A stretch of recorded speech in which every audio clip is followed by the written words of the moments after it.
والسلام على أول الأنبياء وخاتم النبيين وعلى آله الطيبين الطاهرين المطهرين وأصحابه الراشدين الهادين المهتدين. أما بعد فأعوذ بالله من الشيطان الرجيم. بسم الله الرحمن الرحيم. قل لا أسألكم عليه أجرا إلا المودة في القربى. صدق الله مولانا العظيم وبلغنا رسوله النبي الكريم الأمين. إن الله وملائكته يصلون على النبي يا أيها الذين آمنوا صلوا عليه وسلموا تسليما.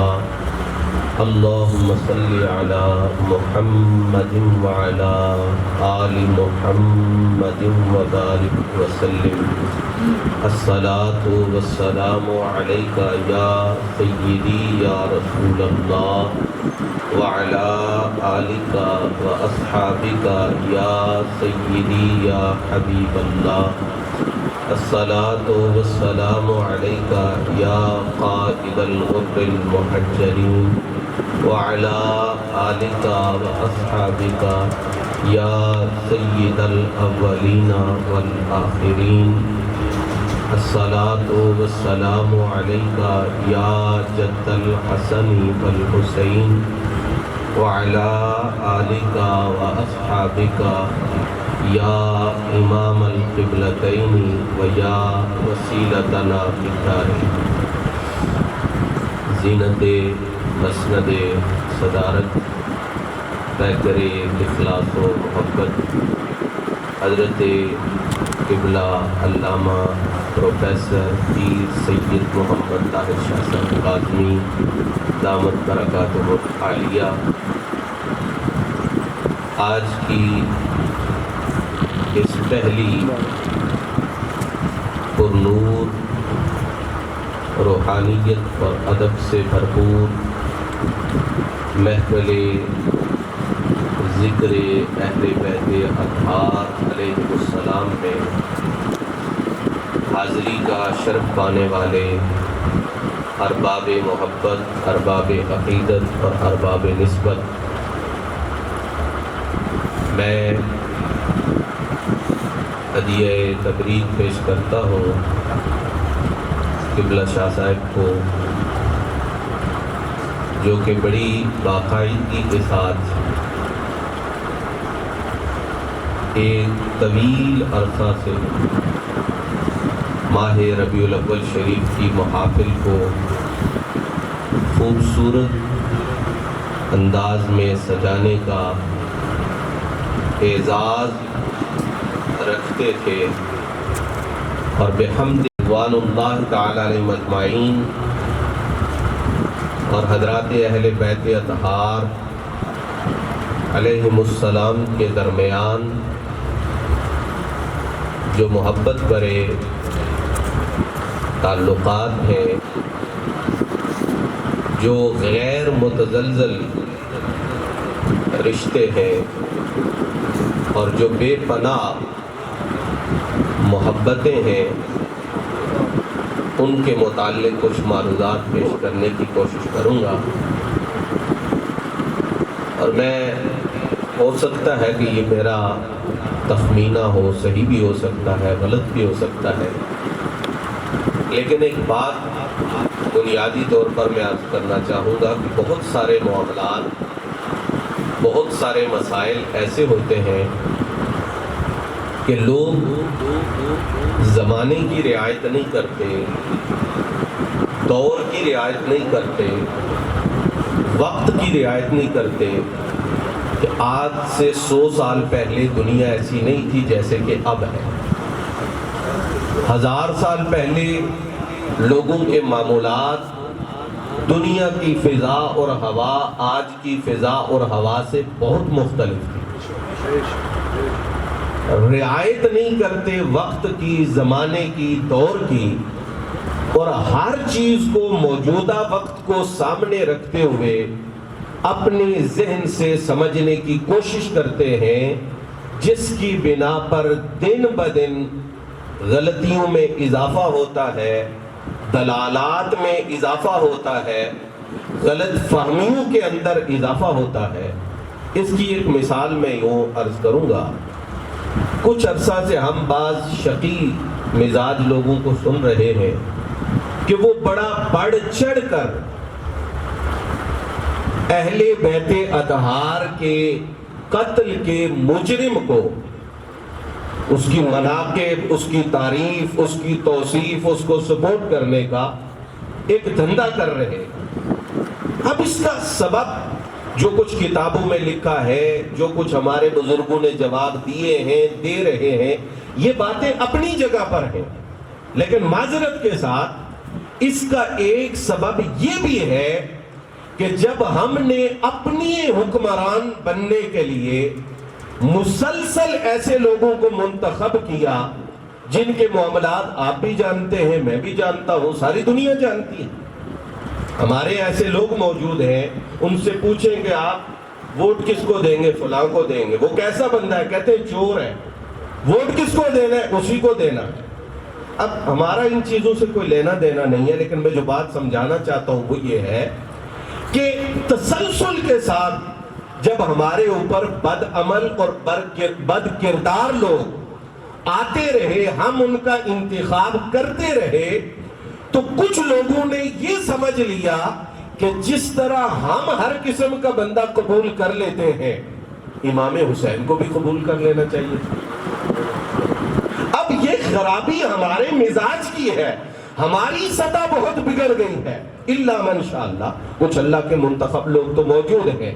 اب اس پر یہ فیصلہ دے دیا کہ اگر ہم قبول کر رہے ہیں، چور ہو، لٹیرا ہو، ڈاکو ہو، اچھا کردار ہو یا نہ ہو، جیسا بھی ہو، تو امام پاک بھی قبول کر لیتے، لیکن انہیں اس بات کی خبر نہیں ہے کہ امام عالی مقام کے مشام اس بدبو کو کیسے برداشت کر سکتے ہیں جنہوں نے اٹھتے بیٹھتے ہوئے حضور کی مبارک زلفوں کی خوشبو کو اپنے دل و دماغ کو معطر کرنے کے لیے محفوظ فرمایا۔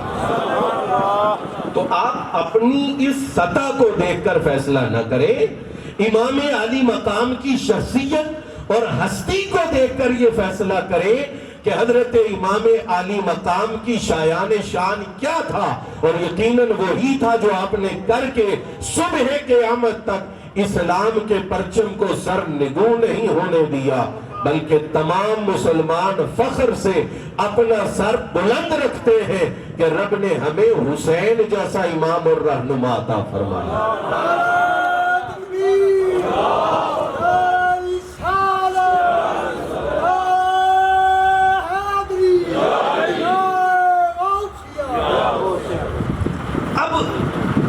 آج سے میں آپ کو نقشہ دیتا ہوں، آپ کچھ صدیاں پیچھے چلے جائیں۔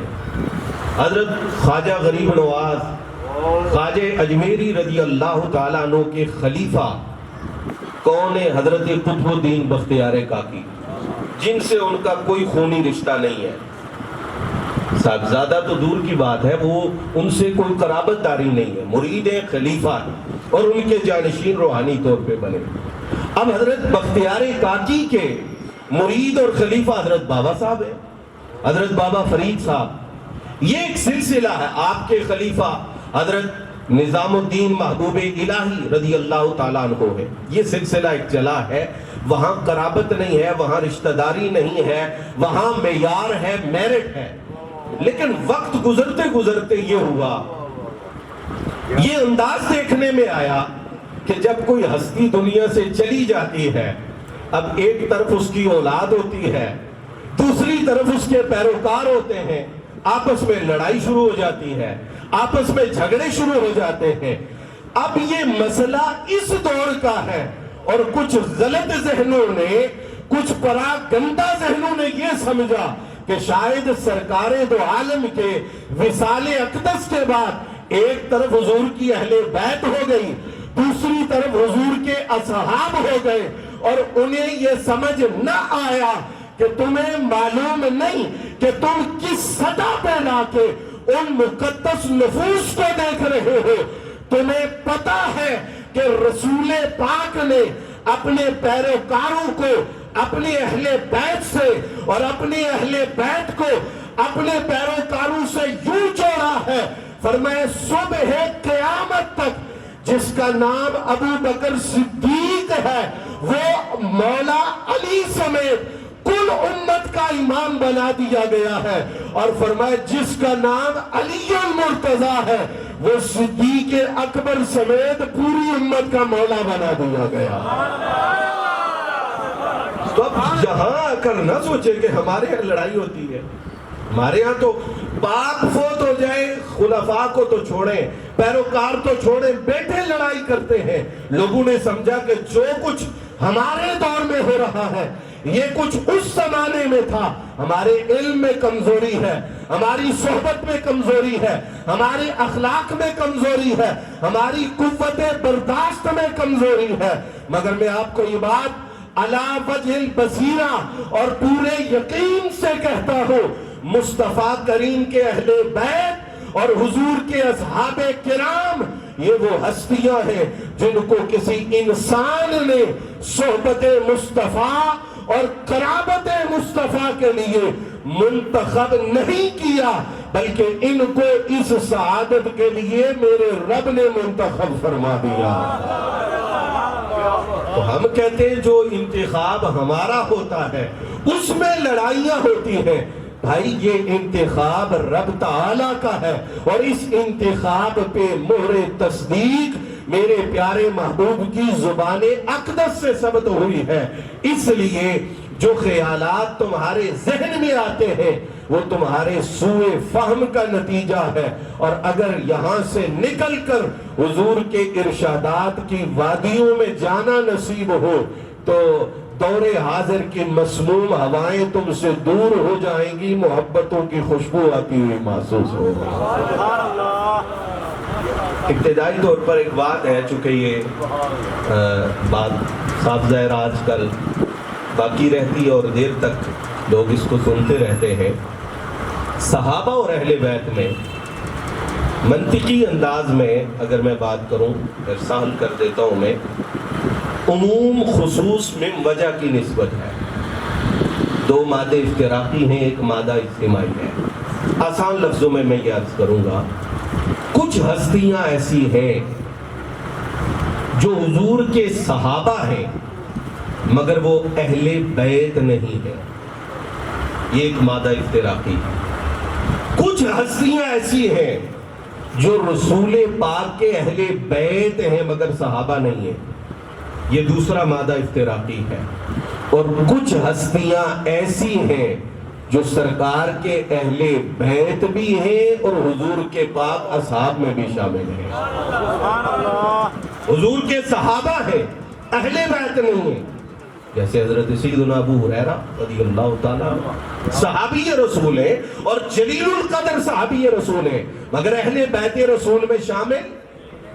کچھ ہستیاں ایسی ہیں جو اہل بیت رسول ہیں مگر وہ صحابہ نہیں، چونکہ حضور کی ظاہری حیات میں ظاہری ملاقات کا موقع نہیں ملا، جیسے سید الساجدین امام زین العابدین بالیقین اہل بیت رسول ہیں مگر وہ حضور کے صحابہ میں شمار نہیں ہوتے۔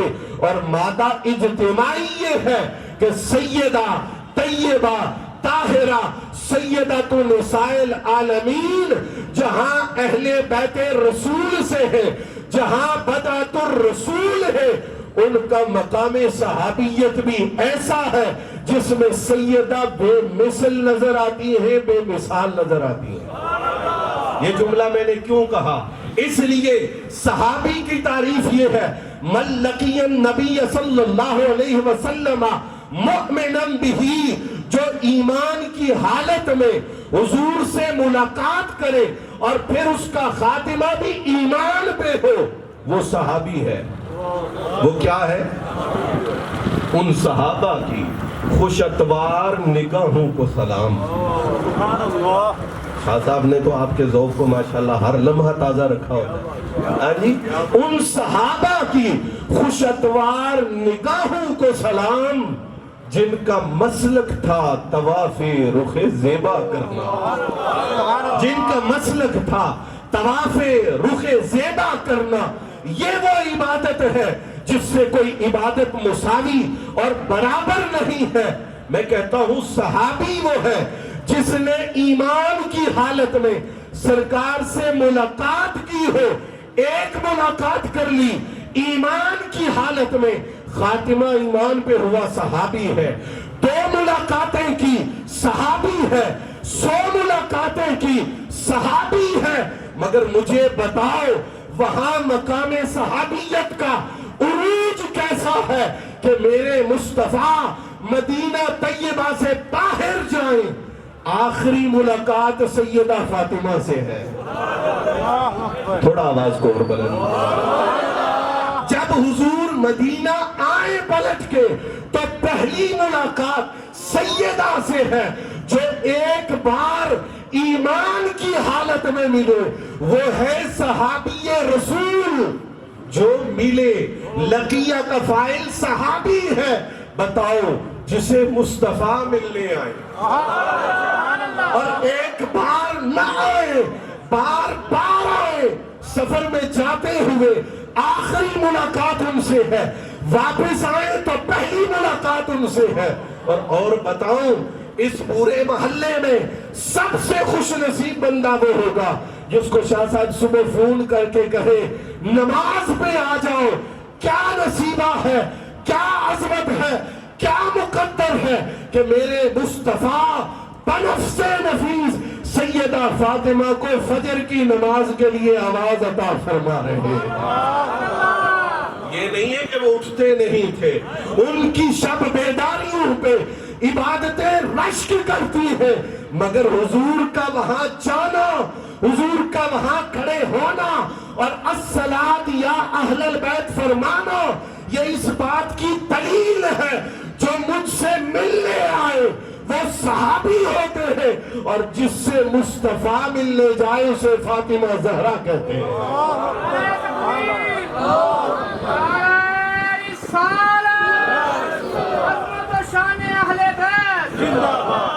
اب یہ اسی طرح میں نے مثال عرض کر دی ہے. حضور مولائے کائنات، حضور کے اہل بیت بھی ہیں سرکار کے. شاہ صاحب قبلہ اگر عنوان رکھے نا کہ محافل ذکر اہل بیت رضوان اللہ تعالیٰ علیہ مجمعین، تو اسی میں محافل ذکر صحابہ کرام کا عنوان موجود ہے. اس لیے کہ میں بڑے واضح لفظوں میں کہہ رہا ہوں کہ اگر کوئی شان صحابہ میں سیدہ پاک کو خارج کر دے، مولائے کائنات کا ذکر مناسب نہ سمجھے، حسنین کریمین کو خارج کر دے، تو اس نے کوئی ذکر صحابہ کی تکمیل نہیں کی. ذکر صحابہ اسی نے علی وجہ الکمال کیا ہے جس نے ان ہستیوں کا ذکر اس ذکر میں شامل رکھا ہے جو مصطفیٰ کا خون بھی ہے اور مصطفیٰ کی صحابیت کا اعلیٰ درجہ بھی انہیں نصیب فرمایا گیا. حسنین کریمین طیبین طاہرین حضور کے اہل بیت بھی ہیں، حضور کے صحابہ بھی ہیں. تو بنیادی طور پر یہ بات ذہن میں ہونی چاہیے کہ حضور کے اہل بیت کے یہ جو مخصوص افراد ہیں یہ سرکار دو عالم کے اصحاب میں بلند درجہ پر فائز ہے. بڑا مقام اور بڑا مرتبہ ہے ان کا. یہاں ایک ضرورت تو یہ ہے آج کے موضوع کی کہ جو لوگ نعوذ باللہ نفرتوں کی تبلیغ کرتے ہیں ان کے منہ بند کیے جائیں. لیکن ہم چونکہ اہل سنت ہیں اور اہل سنت درمیان میں چلتے ہیں، نہ رافضیت قبول ہے نہ خارجیت قبول ہے. نہ وہ رستہ درست ہے نہ وہ رستہ درست ہے. ایک ہاتھ میں دامن اہل بیت ہو اور ایک ہاتھ میں نے بایاں ہاتھ نہیں کہا، میں نے دایاں بایاں نہیں کہا، میں نے کہا ایک ہاتھ میں دامن اہل بیت ہو اور ایک ہاتھ میں حضور رحمت عالم کے اصحاب کی تعظیم اور عظمت کا پرچم ہو، انہیں اہل سنت کہتے ہیں۔ ہمارے ہاں فضائل اہل بیت بیان کرنے کا جو تسلسل ہے وہ 14 صدیوں پر محیط ہے، لیکن کچھ عرصہ سے جس طرح کچھ لوگوں نے ذکر اصحاب رسول صلی اللہ علیہ وآلہ وسلم کو روکنے کے لیے اور آپ کے اصحاب پر ہرزہ سرائی کے لیے ذکر اہل بیت کو آڑ بنایا اور رفض کی گمراہی میں گئے ہیں، کچھ لوگوں نے یہ جو موضوع آج کا ہے اس کو ٹائٹل بنا کر تو یہ کیا ہے کہ 10 محرم الحرام کو صرف 4 5 6 رشتہ داریاں بتا دینا، نہ امام علی مقام کے فضائل بیان کرنا، نہ ان کے مناقب بیان کرنا، نہ ان کی شہادت بیان کرنا۔ سنی بھی مطمئن رہیں گے کہ ذکر ہو گیا، اپنا من بھی ذکر اہل بیت سے دور رہ کر شیطانی تسکین پائے گا۔ میں کہتا ہوں رشتہ ہونا، برادری ہونا، خاندان میں رشتے قائم کرنا یہ بہت اچھی چیز ہے، یہ نیک شگون ہے، مگر صدیق اکبر رضی اللہ تعالی عنہ نے جس سطح پہ جا کے بات کی ہے، میرا ذوق یہ کہتا ہے یہ بات کر ہی صدیق اکبر سکتے ہیں۔ اس سے نیچے کوئی یہ بات کرے تو کیسے کرے، اس درجہ پہ پہنچے تو کیسے پہنچے، اس مقام پہ جائے تو کیسے جائے۔ حضرت صدیق اکبر فرماتے ہیں والذی نفسی بیدی، بھئی جو ویسے ہی صدیق ہے اگر وہ قسم اٹھائے گا تو بات کتنی سچی ہے، جس کے منہ سے نکلنے والی بات سچ نہیں ہوتی، حق ہوتی ہے جی، سچ وہ ہوتا ہے جو واقعے کے مطابق ہو، اور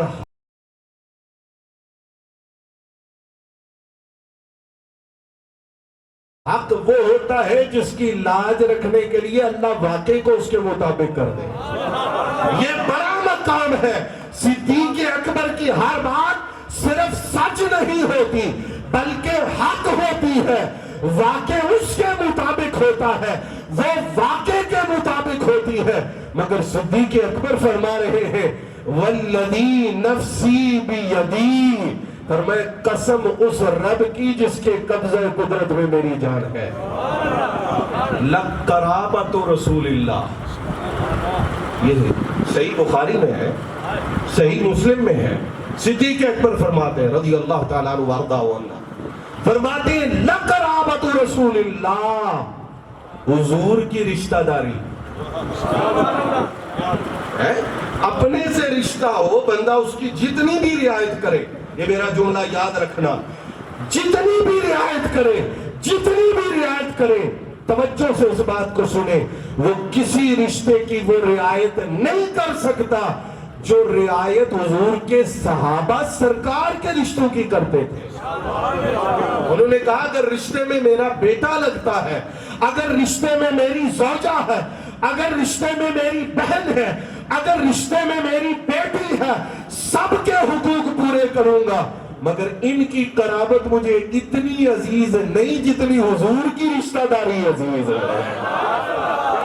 حضرت صدیق اکبر نے بات ہی ختم کر دی، فرمایا باقی رشتے تو پیچھے رہ گئے، فرمایا ہر رشتہ جو میرا ہے میں رب کی قسم کھا کے کہتا ہوں لقرابت رسول اللہ صلی اللہ علیہ وآلہ وسلم احب الی ان اصل من قرابتی، فرمایا ایک طرف اپنا بیٹا ہو اس سے صلہ رحمی کرو۔ اب یہاں یہ بات توجہ طلب، مجھ سے صلہ رحمی میں کوتاہی ہو سکتی ہے، آپ سے ہو سکتی ہے، ہم لوگوں سے ہو سکتی ہے، لیکن حضور کے اصحاب سے صلہ رحمی میں کوتاہی، کیا مطلب کہ وہ اپنے رشتہ داروں کے حقوق میں بھی کوتاہی نہیں برتتے۔ حضرت صدیق اکبر کی بات ہو رہی ہے، آپ صاحبزادیوں کے حق میں، اپنے صاحبزادوں کے حق میں، اپنے جملہ اعزاء اور اقرباء کے حق میں صلہ رحمی کے اس مقام پر ہے جہاں کوئی آپ کی برابری کرنے کا سوچ بھی نہیں سکتا. مجھے بتاؤ جو اپنے رشتہ داروں سے صلہ رحمی ایسے کرتے ہیں کہ حق ادا کرتے ہیں، بتاؤ جن کو وہ اپنے رشتہ داروں سے بھی بڑھ کے کہہ رہے ہیں، ان کے ساتھ ان کے حسن سلوک اور صلہ رحمی کا عالم کیا ہوگا. تو صدیق اکبر پاک نے کیا فرمایا؟ مجھے اپنی قرابت، اپنے بچے، اپنی بچیاں، اپنے گھر والے، اپنے رشتہ دار اتنے عزیز نہیں جتنا حضور کی قرابت سے پیار کرتا. اور پھر یہی پیار ہے نا، صحیح بخاری اٹھائیں، اللہ اکبر، امیر المومنین، خلیفۃ المسلمین، جانشین مصطفیٰ، سید المتقین، صدیق اکبر رضی اللہ تعالیٰ عنہ مسجد سے باہر نکلتے ہیں نماز پڑھا کے. ہاں جی، حضرت امام حسن مجتبیٰ کو اٹھاتے ہیں اور اٹھا کے پتہ ہے کیا کہتے ہیں؟ بے ابی، میرا باپ قربان. ہاں جی، جن پہ صحابہ صدقے جا رہے ہیں، تو پھر کیوں کہتے ہو کہ وہاں محبت کے علاوہ ہمیں کچھ اور نظر آتا ہے؟ فرمایا بے ابی، میرا باپ قربان جائے، شب ہم بے نبی لیسا شبیہ ہم بے علی، بیٹا تو علی کا ہے، شکل رسول اللہ والی ہے. یہ دیکھیں صدیقی نقش قدم پہ وہی ہے، وہ نہیں ہے جو مسجد سے باہر نکلے تو کہے اگر کسی سید صاحب کے کپڑے گندے ہیں، ظاہری طور پہ آلودگی ہے، مٹی پڑی ہوئی ہے تو میں سلام کروں گا تو میرے کپڑے خراب ہو جائیں گے. نہیں، صدیق اکبر اٹھاتے ہیں شہزادہ مصطفیٰ کو، کندھوں پہ بٹھاتے ہیں، سینے سے لگاتے ہیں اور کہتے ہیں، پڑھتے چلے جاتے ہیں، ذوق میں، محبت میں، مستی میں، سرور میں، کیفیت میں، یہ بیٹا تو علی کا ہے، شکل اس سے رسول اللہ صلی اللہ علیہ وسلم کی نظر آتی ہے. اب یہ توجہ طلب بات ہے، صدیق اکبر پاک نے یہ عمل خود بھی کیا لیکن اپنے تک محدود نہیں رکھا، قیامت تک اپنے غلاموں کو یہ سبق پڑھایا. یہ بھی صحیح بخاری میں ہے. صدیق اکبر فرماتے ارقبوا محمدا فی اہل بیتہ. اب اس ارقبو کا معنی کیا ہے؟ شارحین حدیث نے مختلف لفظ ذکر کیے ہیں. پہلا معنی یہ بیان کیا ہے احفظوہ فیہم، رسول پاک کے حقوق کی حفاظت کرنا. توجہ چاہوں گا، ایک حضور ہے ہمارے نبی، حضور ہے ہمارے رسول، حضور ہے ہمارے محبوب، حضور ہے ہمارے رہنما، حضور ہے ہمارے شفیع، حضور رحمت عالم، ہمارے آقا ہے، مولا ہے. ہر رشتے کی رعایت امتی پہ فرض ہے، مگر صدیق اکبر پاک فرماتے ہیں سرکار کے حقوق کی حفاظت کرنا فیہم، حضور کی اہل بیت کے معاملہ میں. اگر ان کے ساتھ کوتاہی ہو گئی تو یہ بظاہر کوتاہی ان کے ساتھ ہوگی، اصل میں یہ حضور کے حقوق میں کوتاہی ہوگی.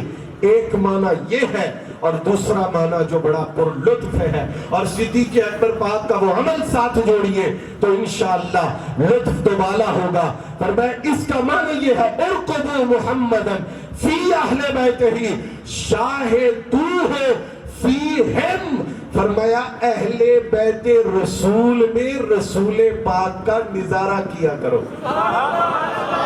دیکھا حسن کو کرو نظارے مصطفیٰ کے، دیکھا حسین کو کرو نظارے مصطفیٰ کے، دیکھا علی کو کرو نظارے مصطفیٰ کے.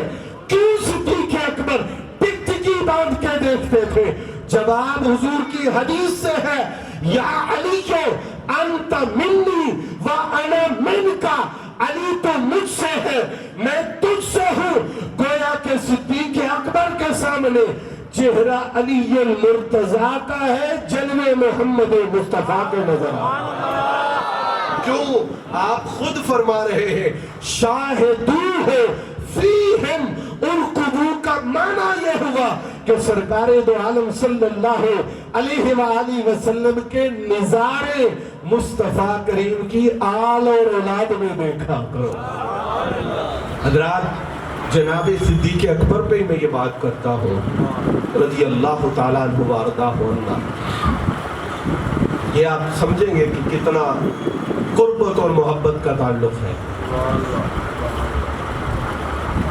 بیوی بیگم گھر والی اس سے انسان کا ایسا رشتہ ہوتا ہے. اور پھر اس زمانے میں شریعت کے دائرے میں وہ خامد کی اجازت کے بغیر گھر سے باہر یہ ضابطہ. آج بھی شریف لوگ اس پر پوری پابندی کرتے ہیں. جب سیدہ طیبہ طاہرہ سیدہ زہرا سلام اللہ تعالی علیہا کا وقت وصال قریب آیا تو جو خواتین آپ کے بالکل قریب حاضر ہیں ان میں ایک نام ہے حضرت اسماء بنت امیس رضی اللہ تعالیٰ عنہ. اور یہ اس وقت جو کہ پہلے ان کا نکاح حضرت جعفر سے ہوا, ان کی شہادت کے بعد ان کا نکاح جناب صدیق اکبر سے ہوا, ان کے وصال کے بعد ان کا نکاح حضور مولائے کائنات سے ہوا. لیکن جس وقت سیدہ پاک کے وصال کا وقت ہے اس وقت یہ کس کے نکاح میں ہے؟ جناب صدیق اکبر کے اس وقت. اور کہاں بیٹھی ہے؟ مائی صاحبہ کی خدمت میں. اچھا, اور تعلق کیسا ہے؟ سبحان اللہ. یہ کوئی سمجھے شاید تو اس بات کی گہرائی تک نہ پہنچ سکے, لیکن میں سمجھتا ہوں کہ سیدہ طیبہ طاہرہ نے اپنا جو مسئلہ اور جو پریشانی اسماء بنت امیس سے شیئر فرمائی ہے, ان سے ذکر فرمائی ہے, اس کی اہمیت وہ بندہ سمجھتا ہے جس کو سیدہ طیبہ طاہرہ کی عفت اور پردے کے بارے میں کچھ معلومات موجود. سب سے بڑی پریشانی کا اظہار کیا, فرمایا کہ اسماء زندگی تو پردے میں گزری ہے. ہاں جی, زندگی تو اس عفت کے ساتھ گزری ہے کہ شاید اس کی مثال کائنات میں نہ ملے. جو اس نقش قدم کو اپنائے گی سیدہ کو دیکھ کے اپنائے گی. لیکن میری پریشانی ہے کہ جب وصال ہو جائے گا تو میں نے دیکھا ہے کہ خواتین کو اوپر کپڑا ڈال دیا جاتا ہے, کفن ڈال دیا جاتا ہے. اب یہ عام خاتون کے پردے کے لیے تو کافی ہے, پردہ ہو گیا. لیکن فرمایا ادھر بات ہے سیدہ کے پردہ کی. فرمایا بات یہ ہے کہ مجھے پریشانی ہے, اگر میرا بھی اسی طریقے سے تکفین اور تجہیز کا انتظام ہوا تو کوئی دیکھ لے کہ مائی صاحبہ کا پاؤں مبارک اس جگہ ہو سکتا ہے, یعنی اندازہ لگائے سر اقدس یہاں ہو سکتا ہے, تو مجھے یہ بھی گوارا نہیں ہے. اب اس پریشانی کا حل کیا ہوگا؟ اور سب سے بڑی پریشانی اور سب سے آخری پریشانی, بتاؤ بولو, دکھ درد اپنوں سے شیئر کرتے ہو یا پرائے لوگوں سے؟ یہ سب سے بڑی پریشانی ہے, اور اس کا اظہار اسماء بنت امیس سے ہو رہا ہے. صرف صدیق اکبر کی بات نہیں, صدیق اکبر اور آپ کے پورے گھرانے سے سیدہ طیبہ طاہرہ کا وہ تعلق ہے کہ سب سے بڑا مسئلہ ذکر کیا تو جناب صدیق اکبر کی زوجہ سے کیا. اب انہوں نے کیا عرض کیا, جو کہ حبشہ کی تھی اور بڑے بڑے کمال دکھاتی تھی. حضور بھی بعض اوقات فرماتے تھے اچھا یہ کام اسماء نے کیا, اس کا ہوگا. حضور پہچان لیتے تھے ان کے اعمال کے متعلق جب خبر دی جاتی کہ یہ فلاں نے کیا ہے. اب حضرت اسماء نے عرض کیا مائی صاحبہ یہ پریشانی دور کرنے کا انتظام تو میں کروں گی. کہا ہمارے ہاں حبشہ میں یہ ہوتا ہے کہ چارپائی کے چاروں جانب بلند لکڑیاں کھڑی کر دی جاتی ہے اور ان کے اوپر کپڑا ڈال دیا جاتا ہے. اب کسی کو تخمینے اور اندازے سے بھی معلوم نہیں ہو سکتا کہ جو شخصیت نیچے موجود ہے ان کے اعضائے بدنیہ کے لیے کون سا مکان ہوگا. سیدہ طیبہ طاہرہ کی زندگی کی سب سے بڑی اور سب سے آخری خوشی جس ہستی نے اپنے دامن میں سمیٹ لی ہے وہ صدیق اکبر کی زوجہ محترمہ.